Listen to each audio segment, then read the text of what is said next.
Bom, me quer em geral, nós por esperar tanto que o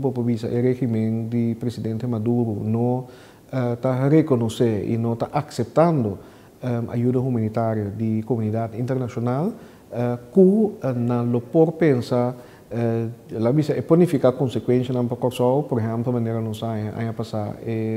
Sierra de fronteira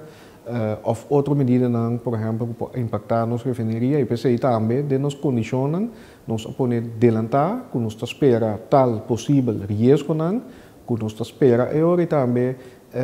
seguro país não internacional, mas também Holanda, que nos estamos pensando com ele, por ajuda nos mitigar o risco não. Por isso aí tudo coisa que nos por espera esperando mais que essa aqui não manifestar,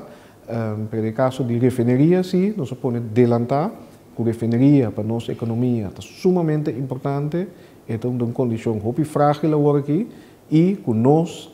disponibilidade para dar ajuda em cooperação com outro país, por exemplo, América, que nós espera